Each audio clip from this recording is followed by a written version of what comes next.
Empieza en el ventrículo del lado opuesto, el ventrículo derecho, y termina en la aurícula izquierda, ¿no? Ustedes ven en el trayecto, ¿no? Entonces, el ventrículo izquierdo hacia la aorta, sus ramas, y después regresa a través de las venas cavas y termina en la aurícula derecha. Entonces, si yo les preguntara si la circulación mayor está formada por todo lo siguiente, ¿cuál es la excepción? ¿Cuál no es parte de la circulación mayor? Y ustedes recuerdan, era circulación, las arterias pulmonares. Sí, me acuerdo que esto era, me acuerdo mi dibujo de quinto grado de primaria, así que no vaya a insistir más en eso. El sistema cardiovascular entonces está formado por el corazón, que es la fuerza que impulsa, ¿no? Las arterias, que regulan el flujo, el endotelio, que es el intercambio, y las venas, que es el retorno. El corazón entonces alcanza su peso final, se desarrolla aproximadamente a los 20 años de edad. El peso del corazón de un niño de 8 no es el mismo de un joven de 15, menos de un adulto de 20.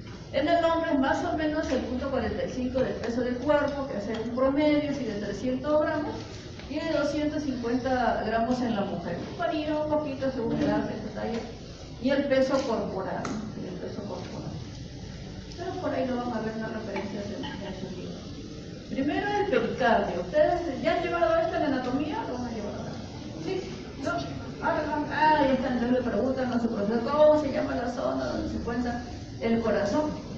Y le vamos a especificar nosotros a la cavidad pericárdica. Entonces tenemos un pericardio que rodea, ¿no?, la cubierta del corazón, un pericardio que lo rodea por fuera, que es el pericardio parietal, que está allí pegadito a los grandes vasos, y el pericardio visceral, que es por dentro, que está así encima del músculo mismo del corazón, ¿no? Entonces, uno externo, parietal, y así ya más interno, pegadito al músculo, que es el visceral.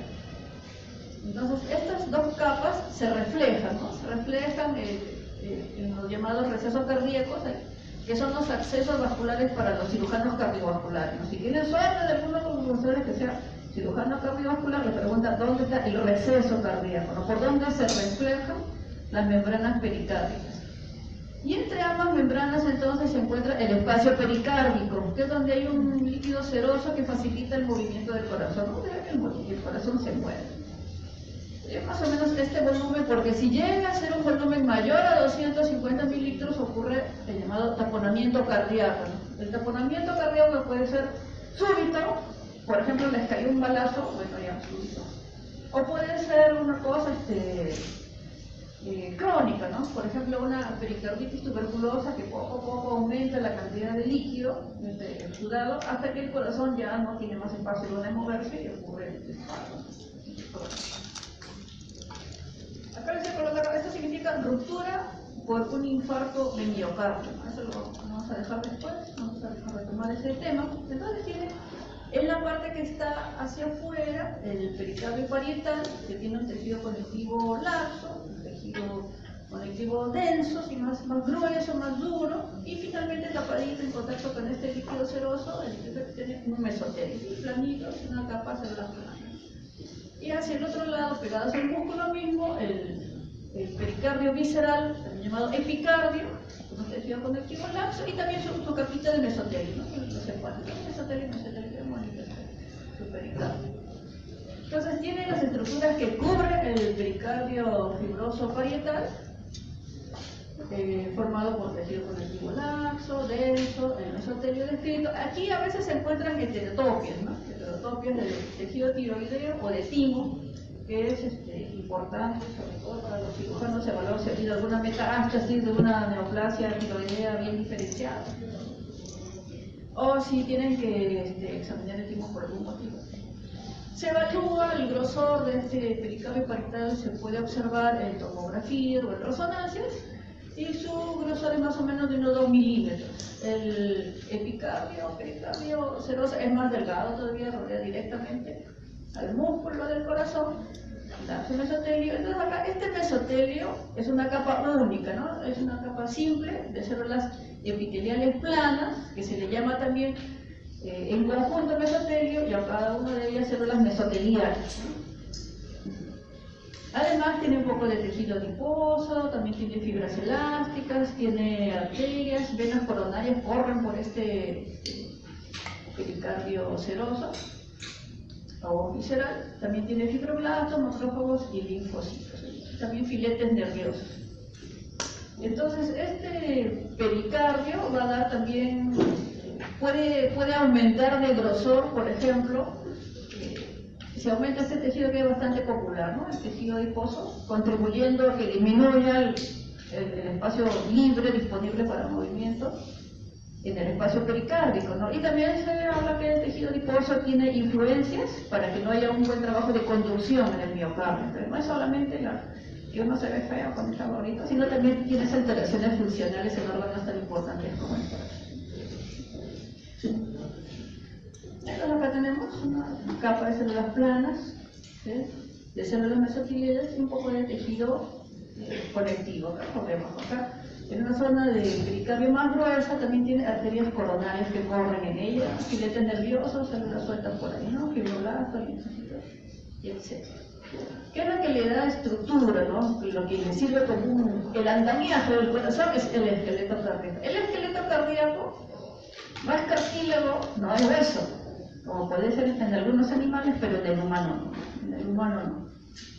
Está formado por tejido conectivo denso, fibras colágenas, entonces fibras elásticas, también un poquito de grasa, que forma estas tres estructuras. Septos, a nivel de tabiques interventriculares, los trígonos fibrosos, que comunican anillos fibrosos, donde se insertan las válvulas auriculoventriculares, ¿no? Entonces, ¿para qué nos sirve el esqueleto cardíaco? Para dar soporte y sostén a la mayoría de las células musculares cardíacas que se insertan ahí, ¿no? Ahí se sujetan para darle forma que tiene pues el músculo cardíaco, evita que se distiendan demasiado las válvulas auriculoventriculares en el movimiento de la sangre, y también funcionan como un aislante para que pase la corriente eléctrica de manera adecuada, ¿no? Porque tiene un trayecto en el lado auricular y otro trayecto en el lado ventricular, entonces evita que esto haga como un cortocircuito, ¿no? Que el flujo de la corriente eléctrica sea ordenada y que no sea disfuncional. Entonces, tampoco lo van a poner disecar en anatomía, en histología tampoco, dice que es recontra difícil disecar el esqueleto cardíaco. A ver, miren algunos de sus profesores si alguna vez no lo han hecho. El esqueleto cardíaco está formado por todo lo siguiente, excepto, así una fácil, ¿cuál? Por cartílago, no vayan a marcar otra cosa. No les han puesto fibras elásticas, se supone que el tejido conectivo tiene fibras elásticas. La presencia del esqueleto cardíaco brinda sostén a qué? Al pericardio, al endocardio, al miocardio, a la vejiga. Al miocardio, no he hecho fibras, bueno, se llama miocardio. Y debes pensar que existe un esqueleto cardíaco cuando estás haciendo una pericardiotomía, o sea, estás cortando pericardio. Cuando haces una pericardiocentesis, cuando estás evacuando líquido del espacio pericárdico. Cuando tienes que hacer un recambio de válvulas, cuando estás tomando la presión arterial, o cuando estás investigando causas de arritmias. Bueno, puede ser, ¿no? Puede ser cuando tienes que cambiar una válvula o cuando estás viendo causas de arritmia. Puede ser. Tú no sabes qué se puede preguntar en cada cosa. Ahora vamos a la pared misma del corazón. Tienes la capa de afuera, el epicardio, el músculo mismo, el miocardio, y por dentro el endocardio, y además en el corazón se encuentra un sistema de conducción. El epicardio, entonces, ya hemos mencionado un poco, la capa más externa y sobre todo que puede ampliarse por el contenido de grasa, un importante tejido conectivo, el tejido de relleno. Así que pasamos al miocardio. En el miocardio tienes tres partes principales, ¿no? El miocardio propiamente dicho, con dos tipos de células, las contráctiles y las endocrinas, que ya el profesor Paz Castillo mencionaba, el sistema de conducción y el esqueleto. Entonces, el miocardio se caracteriza que es más delgadito en los aurículas, en los ventrículos es más grande, lo cual sucede después del nacimiento, porque antes del nacimiento no había estos cambios bruscos de presiones entre ambos lados. Entonces, más o menos, aurículas, las dos aurículas eran como del mismo tamaño, y los dos ventrículos, sobre todo, que son más grandes, se notan más allá, era más o menos del mismo tamaño, pero con los años es que el ventrículo izquierdo va tomando con más fuerza y el ventrículo derecho queda un poquito más chico. En el miocardio se encuentra gran cantidad de capilares porque necesita, ¿no? La misma célula muscular del corazón necesita tener oxígeno, necesita tener nutrientes, ¿no? Y esta presencia de capilares hace que también hayan fibroblastos, sosteniendo estos capilares sanguíneos. Los fibroblastos aumentan con la edad y aquí es lo que le mencioné al inicio: si una persona tiene un pequeño infarto y sobrevive después del infarto, ¿cómo se recupera esa zona infartada? O sea, esa zona muerta. ¿Se queda así muertita o es regenerada? Es regenerada, ¿no? ¿Y por qué tipo de tejido es regenerado? ¿Mm? Claro, muy bien, por los fibroblastos, ¿no? Porque los miocardiocitos, los miocitos, a pesar que también pues tienen una tasa de regeneración, da lo mismo que si fuera célula madre, ¿no? Que hay experimentos, hay estudios de investigación para regenerar el miocardio en el corazón, ¿no? A base de células madre. Pero esas investigaciones no estarán ya todavía, así que lo que sucede es que se regenera esa zona con fibroblastos, o sea, con una cicatriz. La cicatriz no tiene la fuerza del músculo, y es lo que en el futuro podría romperse, dando origen a las rupturas de un infarto antiguo y a un taponamiento cardíaco. Una persona se murió, tuvo un infarto antes y ahora se murió del infarto. Puede haber sido por esta situación. Entonces, en las aurículas, el miocardio tiene dos partes, ¿no? Una parte que le llaman como pliegues, que recuerda peines, y de ahí su nombre de músculos pectíneos, la llamada cara trabecular, y al otro lado es una cara lisa, donde se encuentra a ese nivel el nodo sinusal. Y en los ventrículos, el miocardio se dispone de manera helicoidal, ¿no? En la zona auricular también, pero no es tan notorio como en el lado ventricular. Incluso no es que todo sea así en una misma dirección, sino también pueden ir en direcciones opuestas, ¿no? Y esa forma opuesta se ha dado para que la circulación o la extensión del impulso eléctrico pueda orientarse de tal manera que la contracción oriente hacia continuar el flujo, ¿no? Porque imagínense que todo fuera de arriba para abajo, entonces ¿hacia dónde iría la contracción, la fuerza del corazón? Entonces tiene que ser en diferentes direcciones.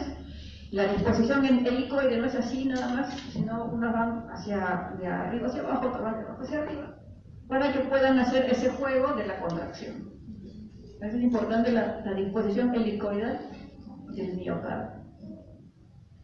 Las células contráctiles son bastante largas, tienen su núcleo central, lo van a ver ahí, eso sí, en la práctica. Como necesitan energía, tienen muchas más mitocondrias que otros músculos estriados, y además contienen glucógeno, sobre todo aquí para nuclear, ¿no? Unas zonas medias claras que ven a los lados de los núcleos, y con el aumento de la edad también se acumula un colorante llamado lipofucsina, derivado de colesterol. Se aparecen como puntitos amarillos en algunas células, están dentro del lisosoma, ¿no? Y claro, la unión intercelular con discos intercalares, que eso debe haberlo visto en clase de músculo cardíaco, ¿no? Entonces empezamos más.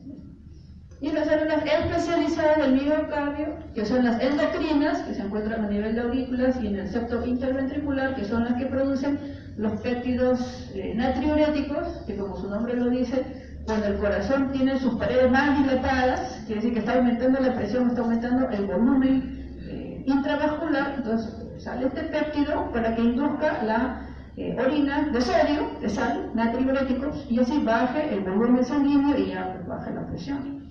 Ya se asusta el corazón, ¿no?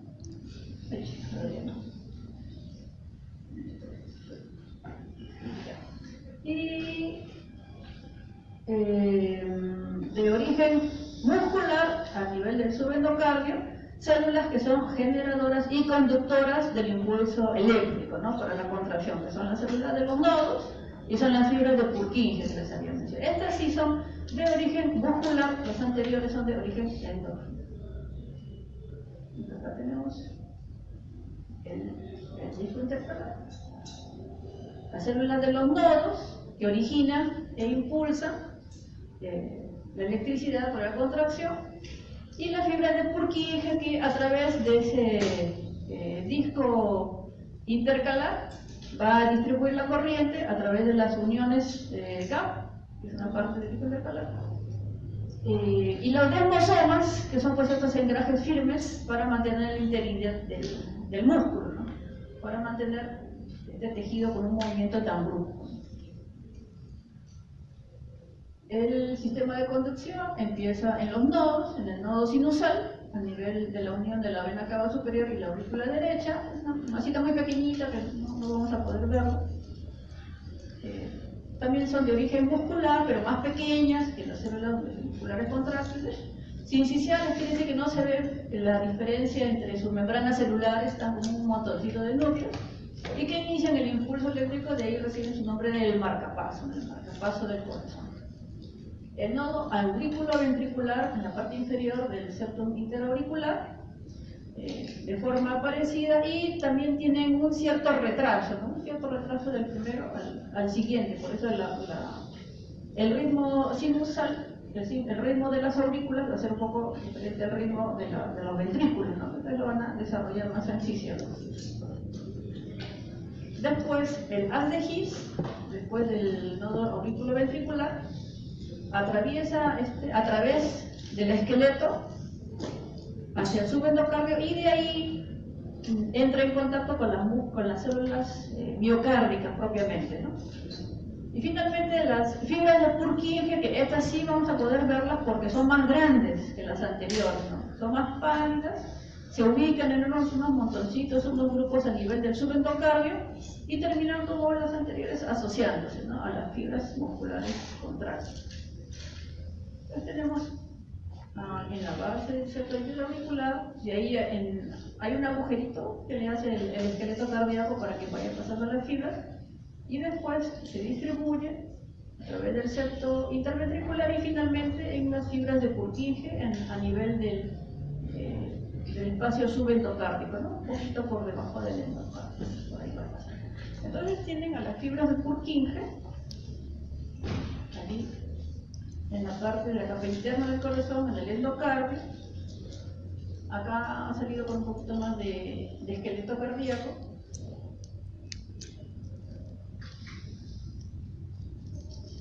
Hacia esta zona, ¿no?, hacia el endocardio. Entonces, el endocardio es lo que está en contacto directo con la sangre, ¿no?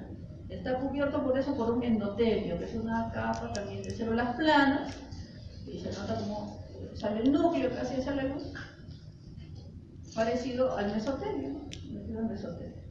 Debajo de este endotelio del corazón hay un tejido fibroelástico, ¿no?, fibras colágenas, elásticas, también un poquito de nervios y vasos, que es más gruesa en las aurículas, quiere decir que es más delgado en los ventrículos. Y en el tejido por debajo del endocardio mismo, a nivel del tejido subendocárdico, comienza a mezclarse con el perimicio y endomicio del músculo de este corazón. Este corazón, aunque lo vean así, si hacemos las coloraciones especiales, también tiene su perimicio y su endomicio, pero no vamos a hacer más énfasis en estas capas musculares.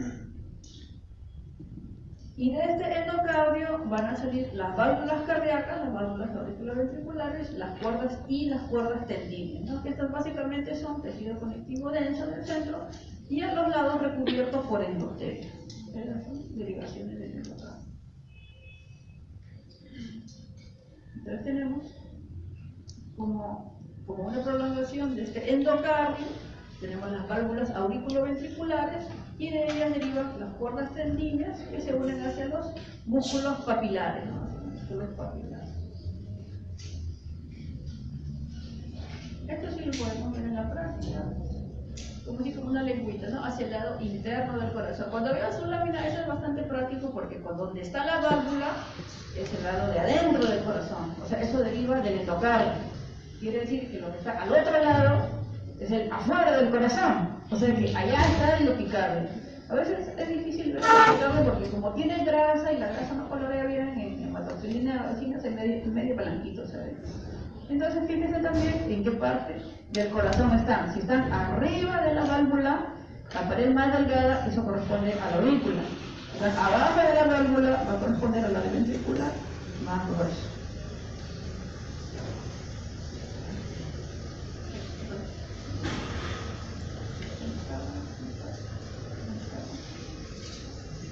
los vasos sanguíneos. En forma general, todos los vasos sanguíneos tienen una capa íntima, la interna en contacto con la sangre, una capa media y una capa adventicia. Todos tienen capa íntima, quiere decir que el endotelio está por dentro de todos los vasos sanguíneos. Si el vaso sanguíneo es un poquito más grande, se le va a notar un poco de subendotelio.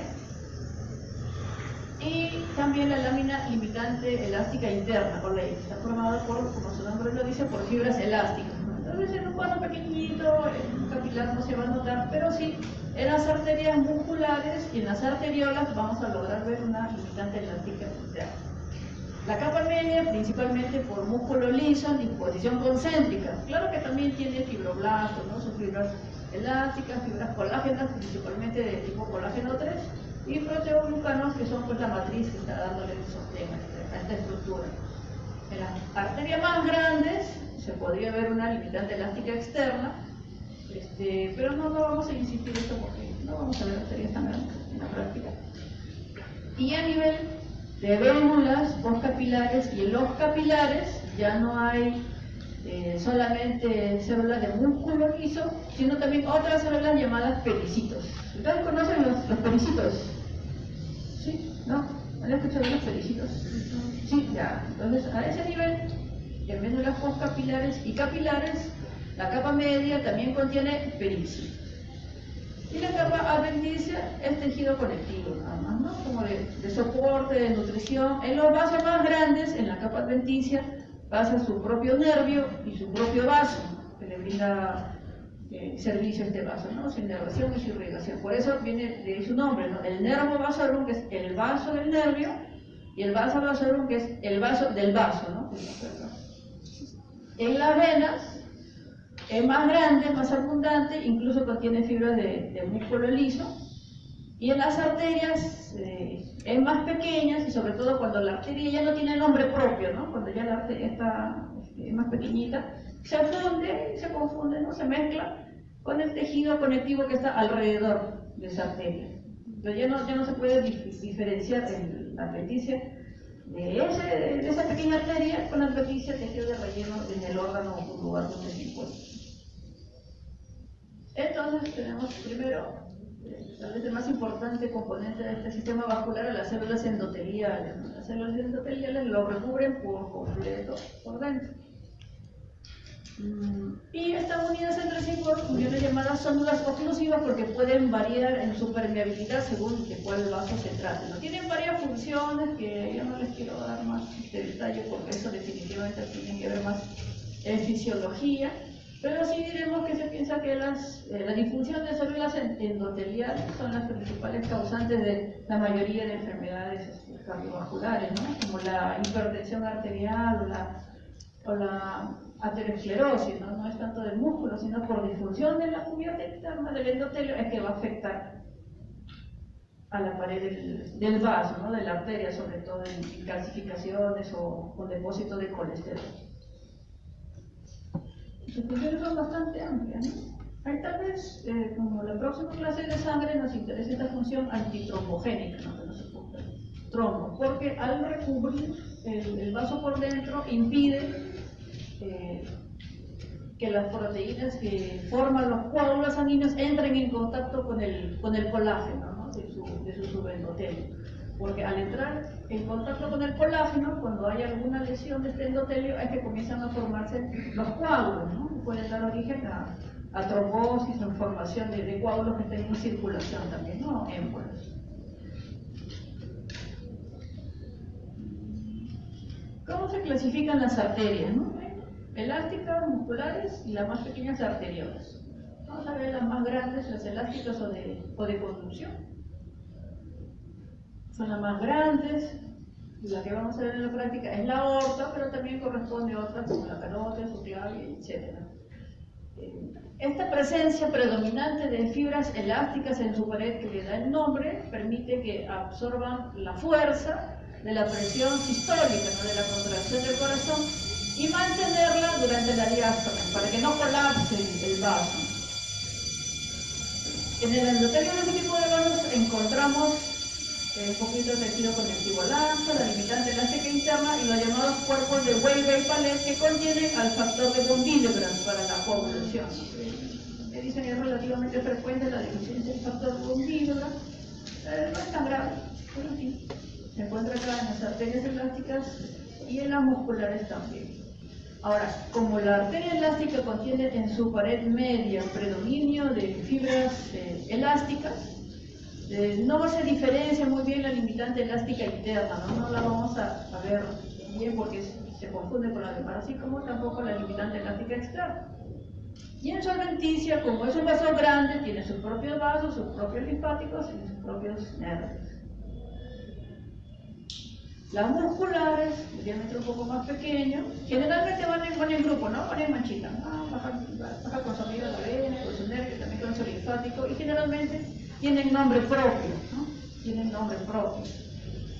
En su túnica íntima, se observa aquí si ya se puede distinguir una limitante elástica interna prominente, porque su capa media, la siguiente capa, tiene un predominio de fibras musculares, ¿no? Fibras musculares. Asimismo, también colágeno, colágeno sulfato y algunas, las grandes, tienen también su limitante elástica externa. Su túnica adventicia todavía se puede distinguir, también tiene bastantes fibras colágenas, vasos y nervios pequeños, ¿no? También lo pueden ver. Acá en el esquema bien bonito se ven, sí, bien acá. Ahora sí, en el corte, no. Pero así ya afinando un poquito, ven que en la parte interna que estaría en contacto con la sangre, la superficie tiene una forma así como ondulada, ¿no? Como un elástico que corresponde a la forma que le ha dado su limitante elástica interna. Esto de acá ya no tiene una forma parecida, es diferente. Tienen los núcleos así, medios alargados, corresponde a las fibras del músculo liso, ¿no? Músculo liso. Y en la parte más externa ya ven un vasito aquí grande, ¿no? De pared bien delgadita, que corresponde a una vénula. Y un tejido blanco, que es un poco de tejido conectivo, un poco de tejido adiposo. Esta parte ya corresponde a la adventicia, ¿no? A la adventicia. Así, el esquema, así, bien bonito, bien fácil, cuando se ve la línea. Pero recuerden, una arteria muscular. El siguiente vaso, la arteriola, el vaso terminal del sistema arterial, más pequeñitos, pero al corte son los que mantienen la luz abierta porque en su pared todavía tienen fibras musculares, ¿no? Una o dos capas de músculo liso.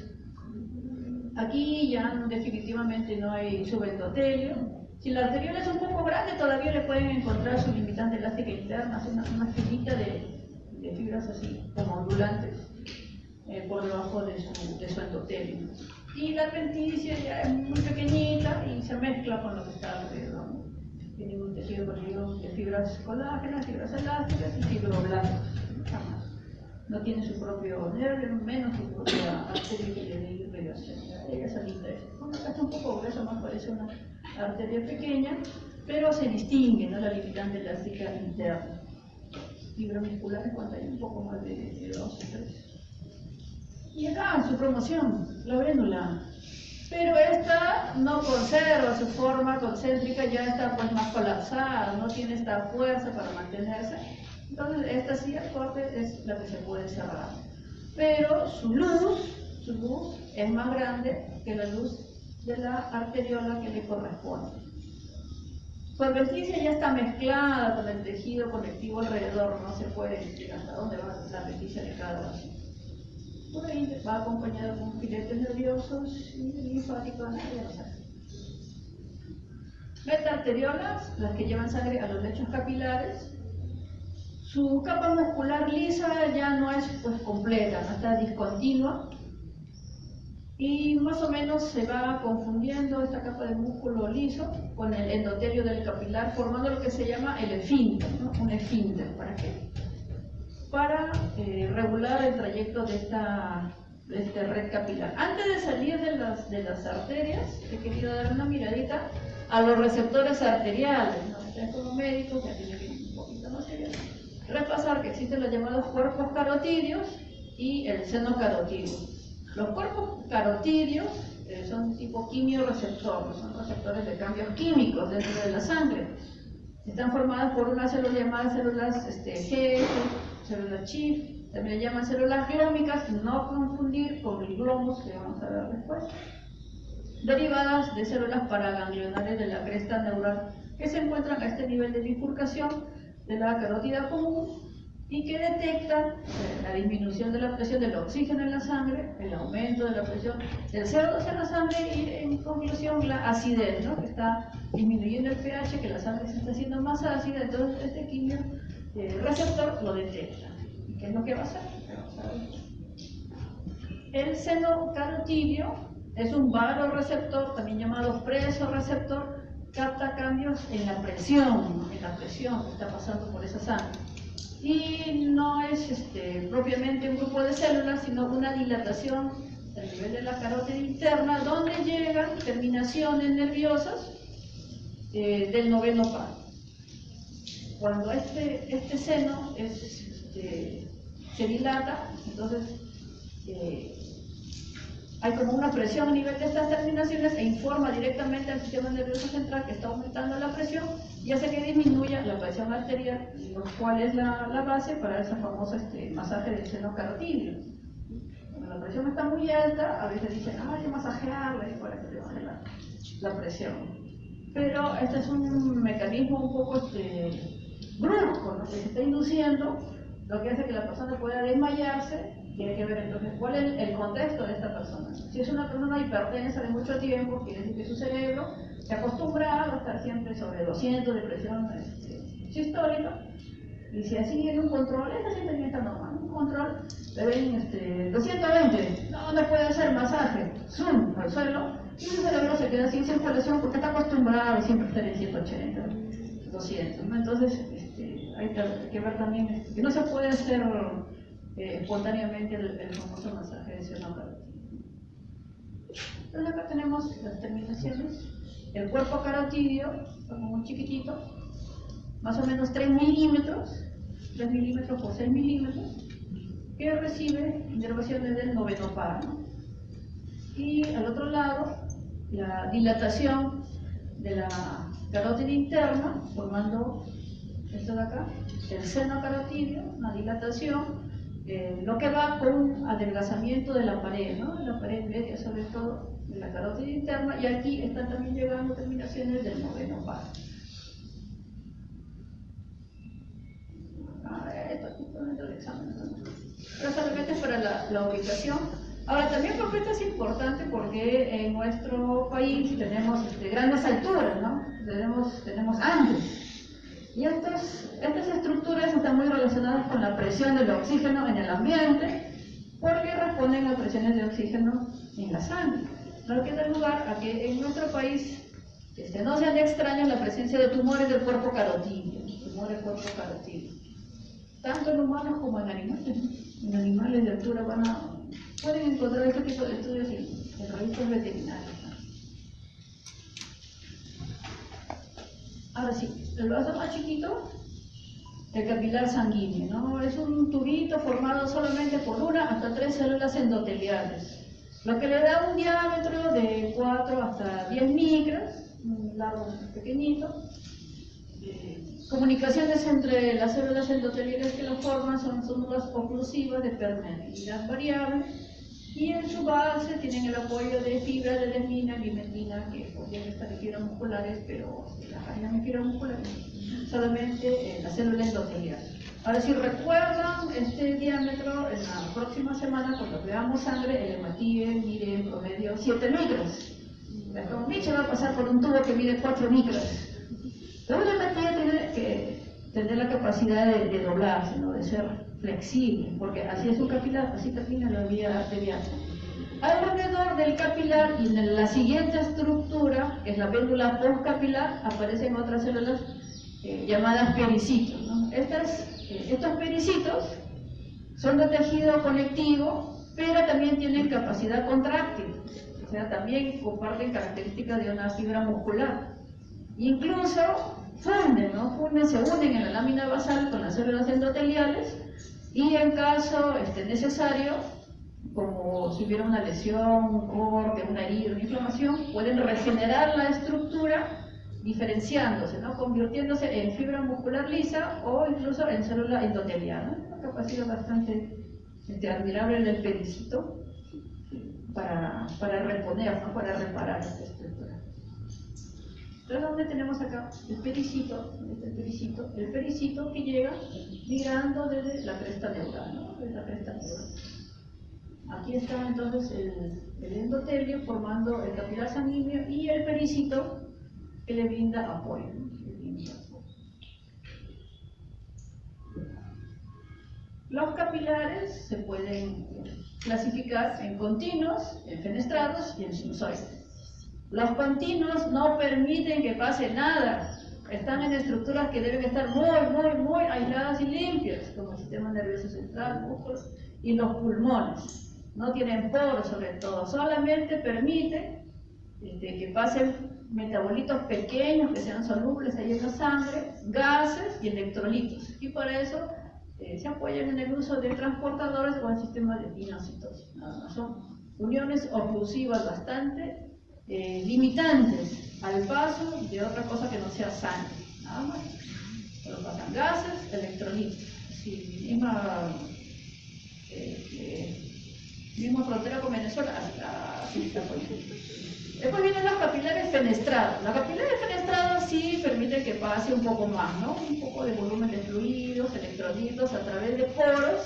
Estos poros pueden tener o no, pueden ser como así, diafragmas, ¿no? Que son unas prolongaciones de la membrana citoplasmática, ¿no? Donde se tiene el glucocálix para darle un poquito más de protección, pero sí permite que pasen más elementos que los continuos. Y finalmente los capilares sinusoides, ellos son más relajados, no pasa nada, como excepción, ellos sí miden unos 30 a 40 micras, ¿no? Con la excepción del tamaño de los capilares, y su pared es hasta discontinua, ¿no? La membrana basal del endotelio que lo forma es discontinuo, no tiene diafragma, pasan a pasar manitos. Pasan moléculas grandes, pasan hasta células. Claro que estos se encuentran en órganos que necesitan este tipo de funciones, ¿no? Este tipo de estructura. Y pasamos ahora a los vasos especiales, algunos tipos especiales de vasos, como las anastomosis arteriovenosas, ¿no? Las anastomosis arteriovenosas se encuentran aquí a nivel de las redes capilares. Ustedes recuerdan que les había mencionado después de las arteriales los capilares y las metaarteriolas, que forman una especie de esfínter, ¿no? Y esos esfínteres sirven para que se cierre una vía y haya otra que es la que sí funciona. Entonces, las redes capilares no es que todo pasa igual. Generalmente hay un caminito preferido, un caminito principal que se mantiene abierto y las otras reciben un poco menos de volumen. Claro, si se necesita perder calor, por ejemplo en el verano, entonces se abre todo, hace bastante sangre hacia el lado venoso, se extienda, por ejemplo ahí es que la cara se pone más roja, las orejas, es porque se está viendo toda la red capilar. Pero normalmente hay un caminito, ¿no? Que lo decide los esfínteres, ¿no? Pero ¿qué es la comunicación arteriovenosa? Como dice acá, comunicación directa entre la arteria y la vena. ¡Pum! En una, ya se fue. Esto es donde ocurre en tejidos eréctiles, ¿no? Que necesitan que ¡pum! Pase rápido y después se vaya, se cierre y regrese a su camino usual. También se encuentra en la piel, en la punta de la nariz y son vasitos de pared gruesa con inervación simpática. Por ejemplo, en el glomus, que sí se va a ver en la práctica, y en las uñas, ¿no? En el hecho de las uñas también se encuentran pasos directos, y así como dice por acá, en otros tejidos eréctiles imaginarios. Acá tenemos el glomus, vamos a repasarlo en la proyección. Por células que no son de músculo liso, ¿no? Son las células glómicas, células más redondeadas. Van a ver en el músculo liso, por acá, un núcleo más alargado, en cambio aquí se ve más redondeada. No es como una arteriola que hemos visto hace rato, que se veía como rayitas nada más, la fibra muscular, sino aquí se ven las células glómicas más redondeadas, ¿no? Un paso directo de la arteria a la venosa. Y los vasos portales, que son especiales por su ubicación, ¿no? Por su ubicación. Inician, empiezan y terminan en plexos capilares, ¿no? En este caso, este plexo capilar recoge una sustancia y en el plexo terminal difunde esta sustancia, ¿no? Entre ambos plexos se encuentra el vaso portal, en este caso unas venas portales, del ejemplo entre hipotálamo e hipófisis, porque no quieren que lo que están transportando se degrade, ¿no? Se pierda o que haga función en ese lugar, porque eso no debe pasar rápido, en cantidades regulares y no debe ser metabolizado en el camino. Entonces, los vasos portales se especializan en absorber, transportar y liberar materiales así delicados y finos, ¿no? Por ejemplo, entre el hipotálamo y hipófisis, a nivel del hígado, bueno, acá más que nada es por el volumen. Y en el sistema porta de glomérulos y tubos en corteza renal, que es un poco más complejo, así que mejor es más facilito. En el lado venoso, ¿no? El lado venoso. Las venas se caracterizan en general porque tienen una adventicia más gruesa que su túnica media. En las venas hay otra estructura que no tiene el lado arterial, que es la válvula, que le llaman el nido de golondrina. ¿Ustedes han visto un nido de golondrina? ¿No? Yo tampoco he visto ni algo. Sí, italianos tenían que ver esto. Sí. Bueno, es como una lechica, ¿no? Como, más que nada, parece como esa zapatera de tela que tiene como un huequito. Así más o menos. Van a ver ustedes después las válvulas en mi clase de anatomía. Y se clasifican en pequeñas, en medianas y en grandes. Entonces aquí en el esquema definitivamente ya no se ve una limitante elástica interna, endotelium, un poco de músculo y su adventicia que es más grande que la muscular, ¿no? Entonces cuando ustedes ven la lámina dicen, ¡ah, qué bonita arteria! ¡No! Esta es una vena grande, no es una cava. Entonces hacia el lado de la sangre, por aquí estaba su endotelio, este continuo chiquitito de acá es la muscular y toda la pared grande, esta es la adventicia. Tiene su tejido conectivo, tiene su casita y también tiene fibras musculares, pero en disposición perpendicular a la verdadera capa media, ¿no? Fíjense que esta pregunta más que fija de examen práctico, todo, ¿esta qué capa es? La media. Dice, no, por favor, no, ya. Las vénulas. Empieza en las postcapilares, siguen las colectoras y las musculares conforme va aumentando su diámetro, ¿no? Primero las postcapilares son parecidos a los capilares, también así 10 a 30 milímetros de diámetro. En las vénulas postcapilares también hay pericitos, y es a este nivel de la vénula postcapilar, ahí no te pregunta de examen, ¿dónde se da la mayor respuesta inflamatoria en el sistema vascular?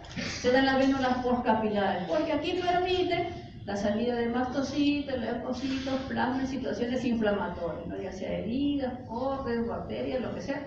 Por aquí va a salir más al espacio perivascular. Una excepción de la vena postcapilar es en los órganos linfoides, donde el endotelio, estas vénulas se ve un poquito, ya no plano, sino cuboideo, ¿no? Así un poquito más cuadradito, el endotelio de vénulas en órganos linfoides. Le llaman ahí vénulas endoteliales altas. Tampoco son cilíndricos, ¿no? Son un poco más elevados. Recuerden que normalmente el endotelio es plano y pareciera que su núcleo como que se sale. En cambio, en el órgano linfoide es un poquito más elevado, como un cubito, ya no se ve que sale. Y solamente por eso se vénula endotelial. Bueno. La siguiente, las colectoras, pues van recogiendo, se unen las anteriores. En la colectora también encontramos pericitos, pero finalmente en la muscular ya no vamos a tener los pericitos, se van perdiendo cuando llega a estos diámetros, ya tienen su capa de músculo liso, más notoria. Generalmente van con sus compañeritos, ¿no? Con otra arteriola y un nervio y un empaquetito. Aquí de todas maneras ya no se puede identificar ni limitante elástica interna ni limitante elástica externa, y ya se nota como el paquete normal, una adventicia más grande que la de una arteriola. Ya es más notoria esta sería una vínula ya muscular, ya se le nota su músculo. Las venas medianas van aumentando progresivamente de diámetro. En la estructura también son parecidas a las vénulas musculares. Cuando ya tiene pues más de 1 centímetro de diámetro, ya se les comienza a asignar un nombre. La túnica media, perpendicular al eje de paso, ya. Y la túnica adventicia también con fibras colágenas y más grande que la media, característico de las venas, una adventicia más grande. Hasta que llegamos a la vena más grande, más de 1 centímetro de diámetro. Tal vez en las más grandes pueden encontrar un poquito de limitante elástica interna, o sea, las fibras elásticas, pero no están continuos, ¿no? Lo mucho se ven pedacitos nada más, fragmentados. Y aquí, como ya son pues, venas grandes, su adventicia ya tiene su propio vaso, ¿no? Su propio vaso para su nutrición y sus propios nervios también, acá sí. Entonces, ustedes ven el esquema comparativo entre arteria y entre vena, fácil. Vamos a ver ahora la proyección. Las estructuras que les había mencionado pues, son propias del lado venoso, las válvulas que están orientadas en dirección hacia el corazón. Solamente las extremidades no están en el cerebro, no están en venas de las vísceras y funcionan por impulso muscular, por eso no se puede estar mucho tiempo quieto, ¿no? Es una caminadita, algo, ¿no? Una bicicleta, no se les van a hinchar los miembros inferiores sobre todo. Terminamos así rapidito con el sistema vascular linfático, son tubitos capilares de fondo ciego, o sea que de repente están abiertos ahí en el intersticio, ¿no? Empiezan, mejor dicho, en tubitos así abiertos. Sirven para devolver el líquido intersticial a la circulación y también permiten la circulación de linfocitos y de inmunoglobulina, es lo normal. A veces algunos sapos o tienen que poner, vamos a ver. Tienen una lámina basal fragmentada, tienen filamentos de anclaje. También llevan antígenos a los ganglios linfáticos. Antígenos quiere decir gérmenes, proteínas extrañas que se hicieron con una herida y entró por ahí a su sistema, a su intersticio. Vía de tránsito para los linfocitos, pero también sirven de metástasis para los tumores malignos, ¿no? En algunos sitios son tumores que inducen romper vasos sanguíneos, salen al intersticio y ahí son recogidos por los linfáticos, y siguen el caminito, ¿no? Los ganglios dando lugar a las metástasis. Pero normalmente deben regresar esos fluidos, estas proteínas que quedan en los espacios perivasculares, en el intercambio entre el lado arterial, el lado venoso, en los capilares puede salir un poco el intersticio, el linfático lo regresa a su sitio, y también proteínas o lípidos muy grandes a nivel de la mucosa intestinal, ¿no? También van a ver en fisiología. ¿Cómo se reconoce? Vamos a ver un poquito de inmunohistoquímico, porque cuando ustedes ven a la coloración de hematoxilina eosina, van a ver acá vasos normales. Pero como ustedes van a ser médicos, quiere decir que en el futuro van a ver vasos anormales, estructuras anormales. ¿Y cómo